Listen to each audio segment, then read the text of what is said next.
There were a group of companions of Rasulullah sallallahu alaihi wasallam who were on a trip, and they came upon a group of Arabs in the desert, and they requested from those Arabs to give them some hospitality, since they were in the middle of the desert and they were kind of like wayfarers.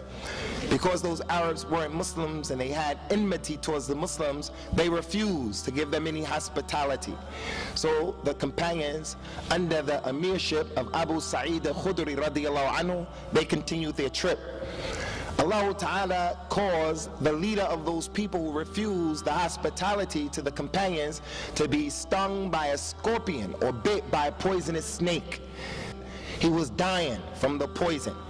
So the people said amongst themselves, why don't you go and ask those people who came from Medina, radiyallahu anhum, do they have any local medicines that we can give to the leader? So they went to the companions and they asked them, do they have anything? The companions in this situation, they had the upper hand. They could have made it personal. They could have said to the people, no, you remember what you did?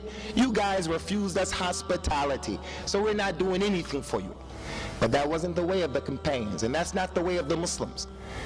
Abu Sa'id al-Khudri said, yes, I have something I can perform on him, but before I do this, I want you people to agree to give us something in return. Give us 30 sheep, a sheep for each man in our group. Those people agreed. Abu Sa'id al-Khudri went back and he read over the man Surah al-Fatiha. This is in Sahih al-Bukhari, in the chapter of the virtues of the Quran, Surah al-Fatiha. He read over the man 7 times, Surah al-Fatiha. After the 7th time, he spit on the man. Because after the person reads Surah al-Fatiha or any aspect of the Quran, the spittle that comes out of his mouth after that has barakah on it. The man stood up and started walking around as if he was okay. So the kuffar gave them the camels. Abu Sa'id al-Khudri said, no, we have to go see if this was okay. We have to ask Rasulullah sallallahu alaihi wasallam. When they got to Medina, they told him the story. Rasulullah said to Abu Sa'id al-Khudri sallallahu alaihi wasallam, he said, وَمَا يُدْرِيكَ أَنَّهَا رُقْيَةٌ. How did you know, Abu Sa'id, that Surah al-Fatiha was a ruqyah? How did you know that Surah al-Fatiha is a surah that if the woman is experiencing the pains that she get at the beginning of each month, she can just read Surah al-Fatiha on herself?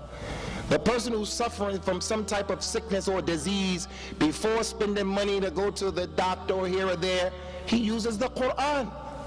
But because of the weak iman, we don't think about that. We think about the monetary ways of curing ourselves. And Allah has mentioned in the Quran, وَنُنَزِّرُ مِنَ الْقُرْآنِ مَا هُوَ شِفَاءٌ وَرَحْمَةٌ لِلْمُؤْمِنِينَ.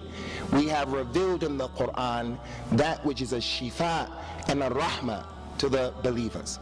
It will take away, wallahi, some of the more serious diseases that people are dealing with. But you have to have iman. So, Surah al-Fatiha is, without doubt, the greatest surah of the Quran. Bismillahir-Rahmanir-Rahim. Allah, mighty and sublime be He, has said, I have divided prayer between myself and my servant into 2 halves, and my servant shall have what he has asked for. When the servant says, Alhamdulillahi Rabbil Alameen, Allah, mighty and sublime be He, says, my servant has praised me. And when he says, Ar-Rahmanir Rahim, Allah, mighty and sublime be He, says, my servant has extolled me.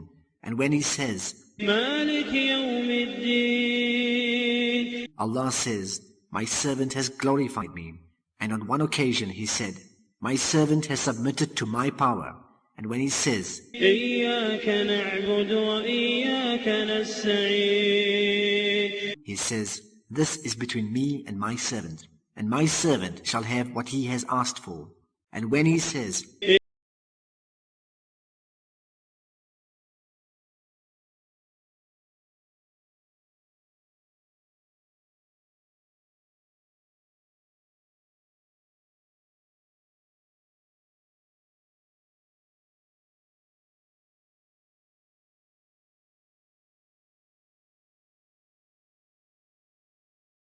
my servant, and my servant shall have what he has asked for.